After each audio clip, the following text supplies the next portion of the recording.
Rarely do people sit down, particularly in the beginning of their relationship, and list out what is monogamy for us, what is cheating for us, because both of those terms, we have some core constructs that we'll agree with. So if I go have sex with somebody who's not my spouse, I think the vast majority of people are going to agree that is a form of cheating.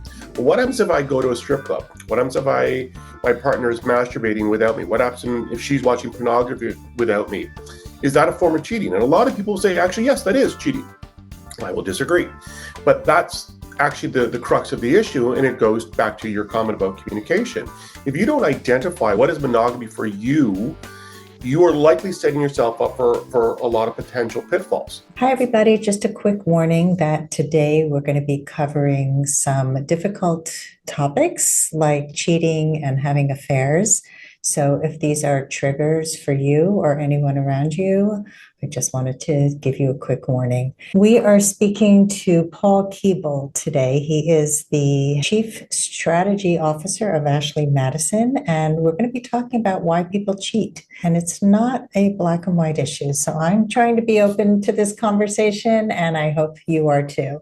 Hi, everybody. I'm Sandy Weiner, and welcome back to Last First Date Radio, where we believe it is never too late to go on your last first date. And as most of you know, I have written 3 books.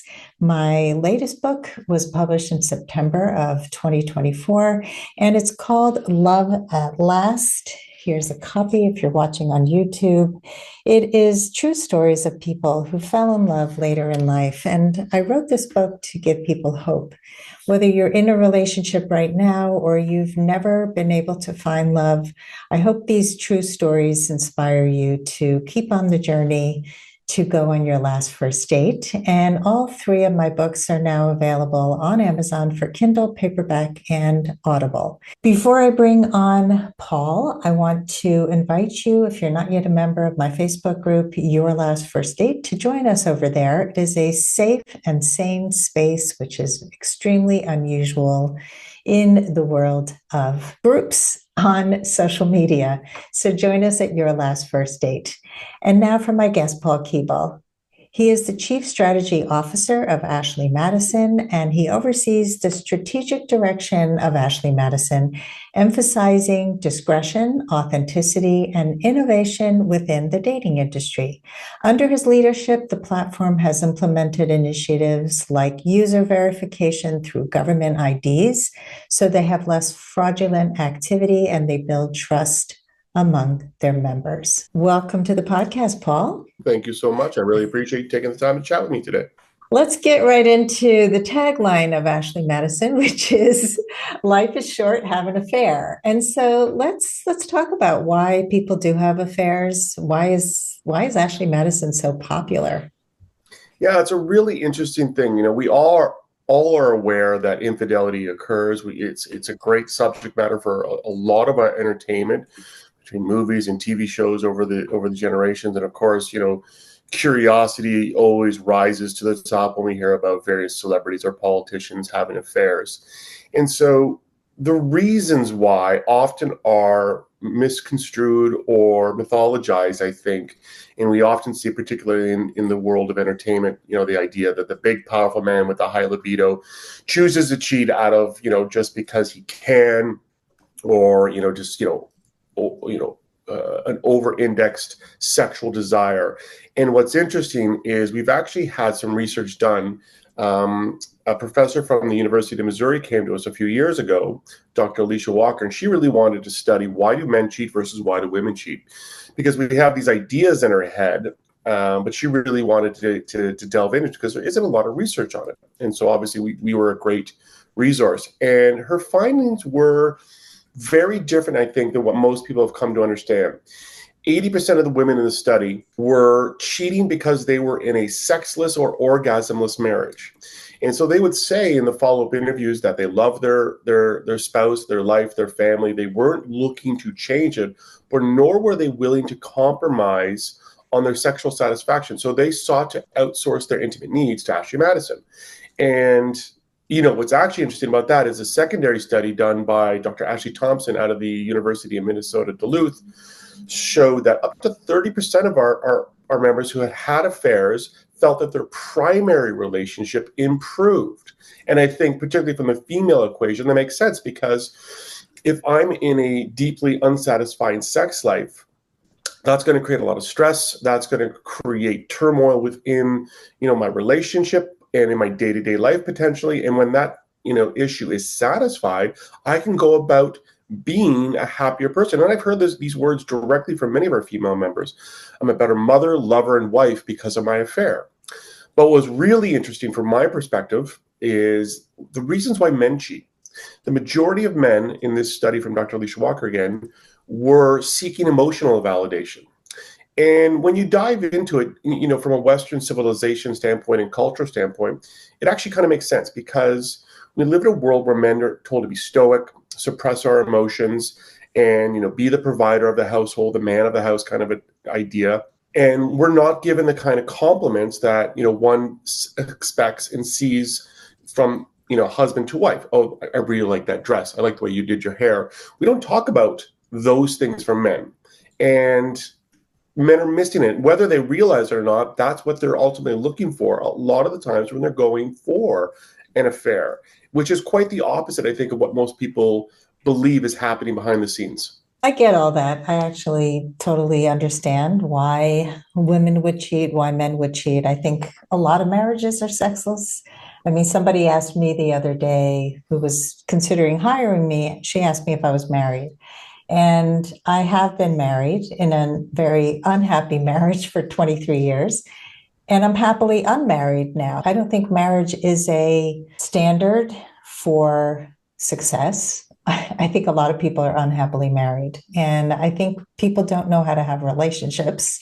I think that that's a big issue in our society. So if we're having this dissatisfaction, and especially over time, somebody's married for a very long time, sex does change unless you really work on it, unless you have the chemistry with that person. There's a lot of factors involved. Many, many people who get divorced say they hadn't had sex in many years. But my question is, why not just leave? I know you said that these women who are saying they have sexless marriages would rather stay because other parts of their marriages are working. So the question is, if the men are not getting emotional validation, why does this have to be a secret? Why not have an open marriage? Why not do it differently? Yeah, that's a great question. And, through the years, I've been with the company for more than 10 years now, and I've spoken with a significant number of members, and a lot of them will say they've had these conversations. They've spoken with their spouse to address, what's missing from their relationship, whether it's an intimate aspect or something else. And a lot of the times, their partners will be either unable or potentially unwilling to make the changes necessary. And what I find interesting is it is conventional wisdom to say to somebody, either compromise, live that unhappy life, or go to the divorce. But the problem with divorce is it can be widely expensive. And if you have children, deeply unsettling for them potentially. And the outcomes, are varied, particularly for, the economic outcomes. I think studies show that women often end up on the downside of that equation, though, hopefully as we get a little closer to equality, that is changing, but I don't think we're quite there yet. And this is why our business is so successful, is because we offer a third path. Culture, particularly in America, is not cottoned on to the fact that, non-monogamy, or what we like to call disclosed non-monogamy, an open relationship or a polyamorous relationship, depending on how you view things, is viable. But we're not there yet. We're not to the point where people are comfortable with the idea of saying to your partner, hey, we're having some issues. Let's go this route. And I actually think there's a good reason for that, because if you have issues in your primary relationship, an open relationship, a polyamorous relationship is not going to fix them. That's suddenly going to be another potential point of jealousy.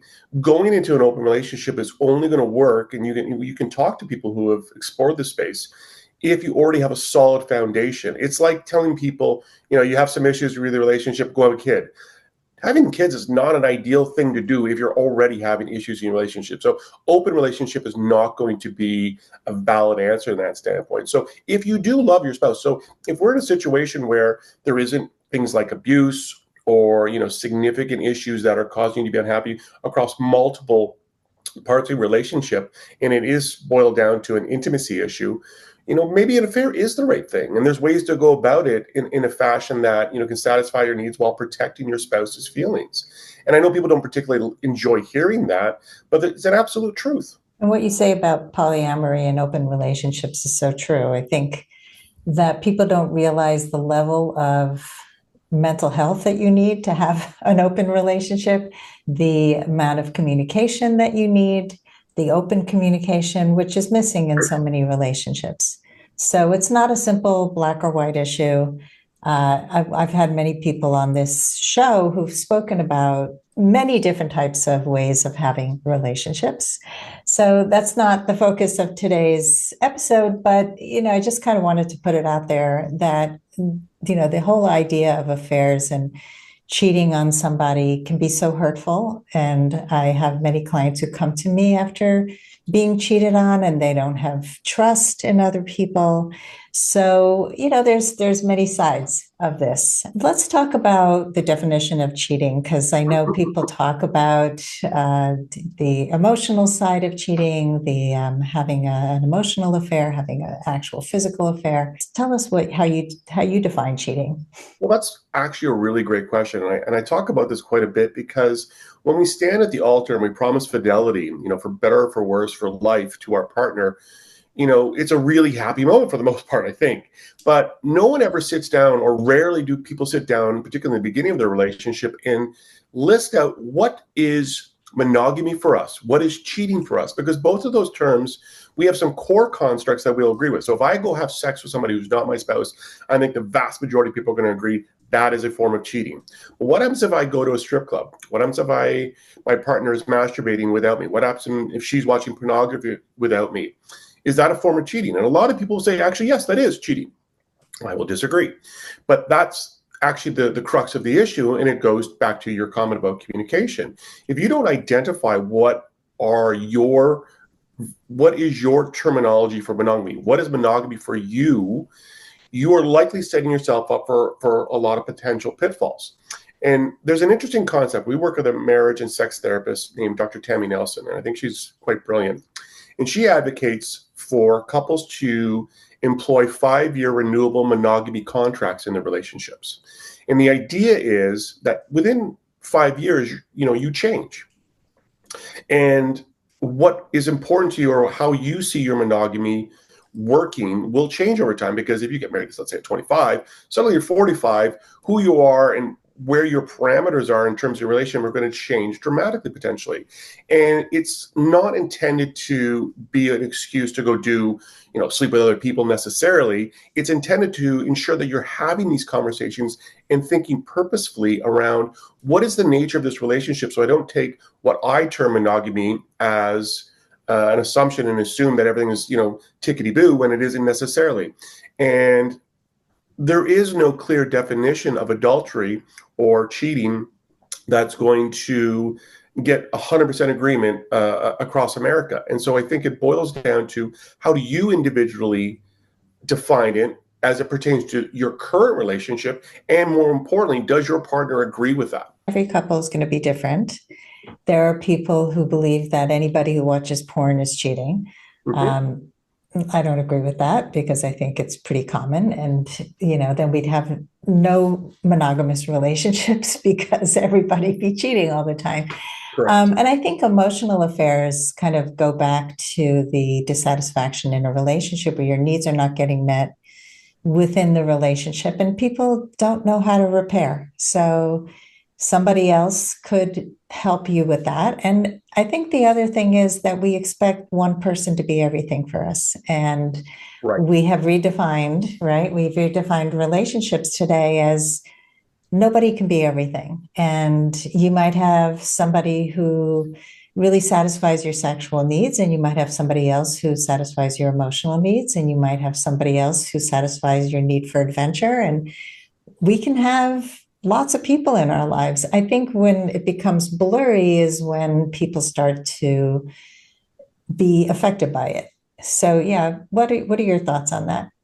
Well, that is the base, I think, core problem with modern monogamy, is that we do expect, in fact, that our spouse will be our best friend, our lover, our financial partner, often our co-parent, potentially business partner, our social partner. It's a huge, role for one individual to play. And when there are issues, it's going to affect all aspects of that potentially, even if it's solely within one domain, because the stress of a poor sex life is going to infiltrate your social life. It's going to infiltrate your day-to-day business life. And then we get things like, terms where we say, oh, I have a work wife or a work husband. And it's all meant to be tongue-in-cheek and cute, but it actually is underscoring the part you're talking about. The idea that one person can be all these things is erroneous, and it leads to so many problems. And we should be comfortable with other people fulfilling different parts of our needs. But it goes back to defining what monogamy means to me. Because can I go to lunch or dinner with a woman that's not my wife? Is that acceptable? And then some people will not agree with that, because there's this idea out there, and your former vice president, from my understanding, followed this, the Graham rule from the evangelical pastor Billy Graham. The idea, the rules basically stated that a married man can never be alone with a woman who's not his wife, even in a business setting. And I think that's the most ridiculous, misogynistic concept I've ever heard, because clearly it's saying that women are so tempting that as a man I can't control myself, and I'm going to succumb to her wily ways. And it's a ridiculous assessment. There's probably millions of people out there who think that's a good idea. I disagree. But it boils down to trust, communication, and clear expectations. And we live in a world where we all want the modern dream of happily ever after, but the next chapter often is dissatisfying because it doesn't live up to expectations. I grew up as an Orthodox Jew, and it was very similar. Like, you couldn't be alone in a room together. Right. And yeah, I no longer follow all those things because I'm a much more open-minded person, but I understand where they came from. It's like we want to put guardrails around everything that could be a temptation. And that doesn't leave much to us to be able to actually decide for ourselves and to have some self-control. Like we don't have to pounce on every single person who's within our, perimeters. Well, think about it this way. In the 10 Commandments, adultery is the only sin mentioned twice. I mean, there are very powerful forces out there condoning these aspects without really diving into why it's happening. What are the real outcomes of affair versus what we think is going to happen. And I think it also, leads to more temptation, because the more we make things taboo, oftentimes the more we make it, tempting, the more we want to do it because we're told we're not allowed to do it. And I think that's part of the reason why, in the entertainment industry, adultery is often a focal point for stories, because people find it fascinating. They love to see these storylines play out, and they like to envision themselves within them. And this is why we've had more than 90 million members join our business since we launched. It's a lot of members. I raised my children with a lot of openness and permission, because I know that I snuck around a lot because I wasn't permitted to do a lot of things. I wasn't trusted. And it made me want to do everything. It wanted me to try everything. It's like, with my kids, I remember when my son wanted to smoke hookah with his friends out in a park nearby. And I said, you know what, have your friends come over and do it in my backyard. Like, I don't want the cops stopping you in this park because you're underage smoking like this. Not that I condone the hookah for you, but I'd rather have you do it in my backyard than have you go sneak it somewhere in a park.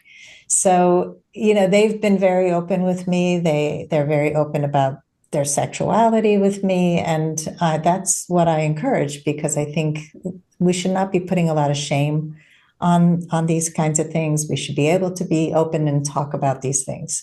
Let's take a quick break to hear from our sponsors. This episode is brought to you by Amazon Music Unlimited. You can listen to over 70 million songs and thousands of playlists and stations. Plus, you can now stream your favorite podcasts like Last First Date Radio. You can listen to any song, anytime, anywhere, on any of your devices. Get Amazon Music Unlimited for free for 30 days. Just head on over to getamazonmusic.com/lastfirstdate to learn more and claim this offer. What are your thoughts on how cheating affects some people's mental health? Well, I think any adverse event within a relationship can have the potential to, affect your mental health. And every time we have this conversation, every time I have this conversation, the question generally is, how do we view, the person who's been cheated on, and whether it's their mental health or their overall well-being. And I understand that. But if you look at it from the other side, from my perspective, if you're in a relationship and you're 20 years in, so you're late 40s potentially, and your partner turns to you and says, listen, I love you. Everything about this relationship is absolutely perfect. But nonetheless, I'm shutting the bedroom down. And that's the end of that discussion. And I don't want to hear about it ever again. You will still love your spouse. You will love that individual unambiguously, hopefully. But now you're left in a really delicate situation. You have to respect that wish. You can't force yourself upon your spouse. And if they've said they're unwilling to even have a conversation, we go back to, well, we're not left with a lot of choices. We're sitting there either in a compromised relationship, and that's going to affect their mental health. Or they go to divorce, and that's going to affect both of their mental health. Or they have a secretive, discreet affair, hopefully, that doesn't get discovered. And in that avenue, isn't that a better option, that where both people's needs are getting met? But you're not wrong. If someone is having an affair that does get discovered, it's going to have some negative impacts. But here's an interesting point. Some people have affairs, and again, I take this term from Dr. Tammy Nelson, what she would call a can opener affair. So if you're in a relationship and you've told your spouse that there's an issue and you want them to work on it, whether it's intimate or otherwise, and the partner either doesn't understand or is not able to or unwilling to, some people will choose to have an affair with the intent of getting caught so that they can say, listen, I was very serious about my issue that you're not taking seriously. And this is the extreme that I'm going to take it to force you to understand how serious it is for me. I'm willing to blow it all up in an effort to repair it. And it happens quite frequently, quite frankly. And in that scenario, and I think if you get to a certain stage in life, you will almost always know somebody within your social circle and potentially your family circle who's had infidelity in their relationship, but it was not the end of their relationship. In fact, they now have a better relationship because of their affair, because it forced those hard conversations. Now, there might have been better routes to take to get to that point, but nonetheless, it is a viable option. It is one that people use, and it can have a positive outcome. And I think people dismiss that because it's much easier to say affairs are bad and there's no circumstances under which anyone should undertake it, period, full stop. And I think that's an approach that lacks understanding, it lacks insight, and it definitely lacks empathy. Yeah, I mean, Esther Perel talks a lot about affairs and the positive effect it can have. So I totally get it. I think that even in my own marriage, at the end, I had an emotional affair with somebody who wanted to sleep with me. I chose not to, but I found myself considering it for the first time in my marriage because my marriage had been so bad for so long. And I felt so disconnected from my husband. And therapy didn't work. Nothing I tried worked. And this kind of blew it open, but it was too late. And there was not enough in the marriage to keep it together. But I knew that I didn't want to sleep with somebody. I knew that that was kind of my wake up call to get the hell out of the marriage. Yeah. So sometimes that happens too.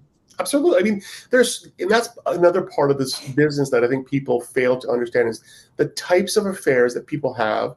There's a great range of them with different, reasons and rationales. And I'll give you an example because I use this one because it's instructive to help people understand that not all affairs are equal. Not everyone who enters this space is doing so with malintent. We had a member. I think she was in her late 50s at the time. She was a lawyer. She was, a pillar of her community. She was well represented within her profession. But she had a husband who was a little bit older than her, and sadly, he fell into early onset Alzheimer's. And she ultimately became his caregiver, and she loved him dearly. But it put her in a real difficult position because her physical needs were no longer being met. But because of her position in her profession and in her society there, in the city she lived in, she couldn't just go choose to date from a regular perspective because that would have been chastised and looked down upon. But she was really, struggling to be the caregiver her husband needed without having those needs addressed. So she signed up to Ashley Madison and met a lover, and it really enabled her to fulfill all the missing aspects of her life and return to be the wife that her husband needed, which is what she wanted. But it was really difficult to do so without the other aspects of her life. And a lot of people will judge that. And I'm sad to hear that, because woe be you if you are put into that position. Nobody should have to, give up everything when the option is there for your needs to be met. And, her husband clearly was in a position where it was never going to hurt him in any capacity. So, I call that a win-win affair. Yeah, they have examples of that on shows all the time, where the person has Alzheimer's or some for some reason ends up in a home and they're sleeping with somebody else. It's funny. We'll watch these shows, we watch these movies, and whether we see ourselves within these characters or just root for them, it doesn't often jump into our real world. We if you were to ask 1,000 Americans, is there any time where infidelity is a good choice, I'm pretty sure 99.9% are going to say no, never. Yet we have thousands upon thousands of people joining every single day.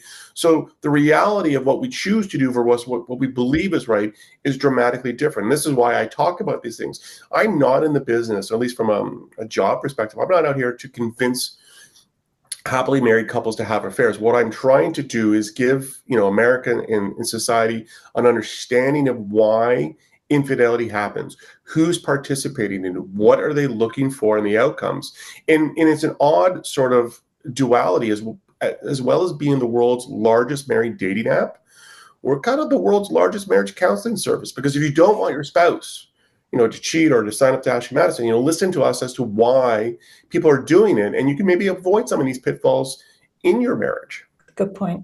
We talked about secret affairs, that sometimes it remains a secret, sometimes it doesn't. When should people have an affair remain secret, and when should they be more open? Well, it really depends on their objective. So we talked about the caniper affair, where the intent is in fact to get caught, to force hard conversations.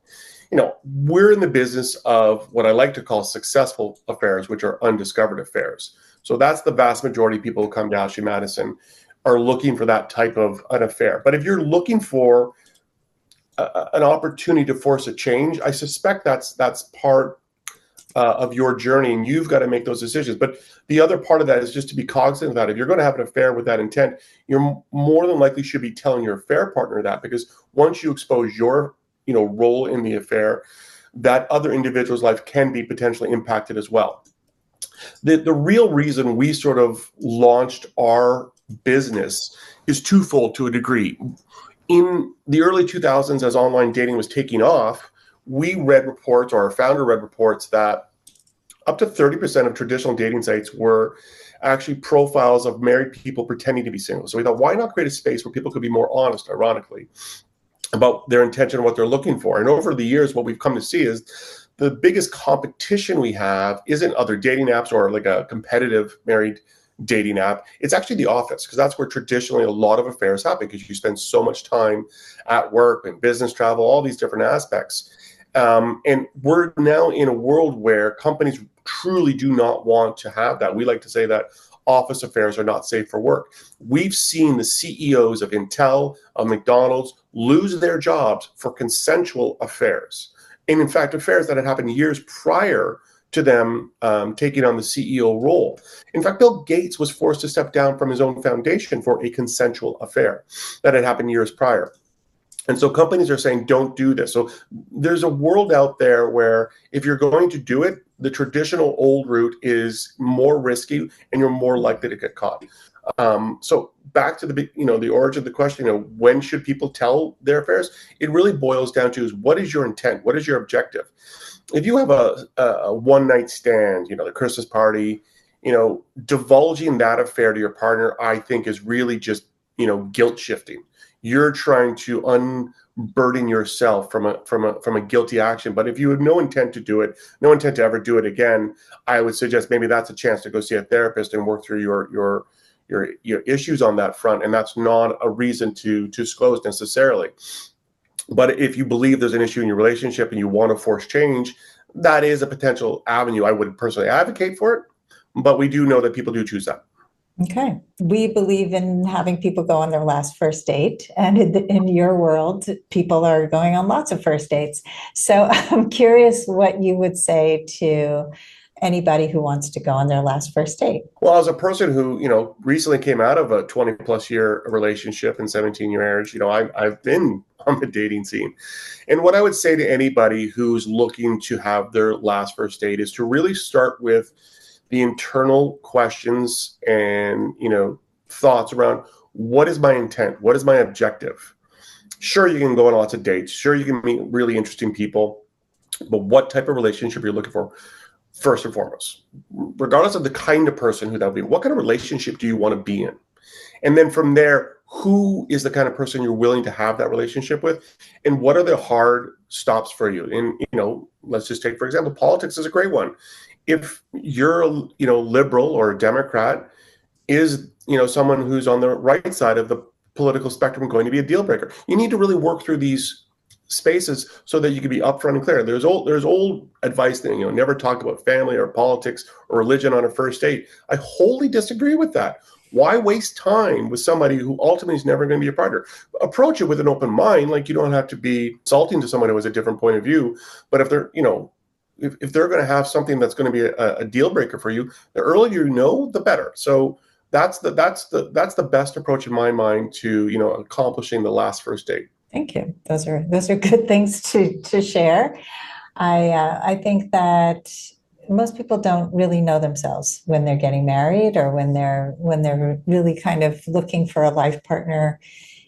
We're kind of dating in the dark. I think if we bring all of our past experiences to the table, we bring our history, our attachment styles, all the stuff that gets in the way of relationships. So a lot of it is luck, just to have somebody you connect with, you can grow with. Well, thank you, Paul. You just probably have one website to share with us, which is ashleymadison.com. Anything else you would like to share that I haven't asked you in this conversation? No, I just would, reiterate, thank you so much for, having the wherewithal to have this open-minded conversation. I really appreciate it. I think the more people come to understand, how to build a better relationship, the more likely our business model might change. I don't think it's going to happen anytime soon, but I do appreciate having these conversations, and I really enjoyed meeting you today. Well, thank you. Probably 20 years ago, I wouldn't have been able to have this conversation. It's like doing this work, I realized there is not a one size fits all, and there isn't one way to look at things. And I think the more open we can be, the better our relationships are. So I appreciate these kinds of conversations. I hope that our listeners appreciate it as well. And if you are listening, thank you so much for listening. And please give us a high rating and review on Apple Podcasts. And as always, here's to your last first date. If you are ready to get unstuck, gain new tools, become more empowered, and finally find your last first date, I'd love to talk to you. Fill out an application to be considered for a complimentary half-hour love breakthrough session at lastfirstdate.com/application.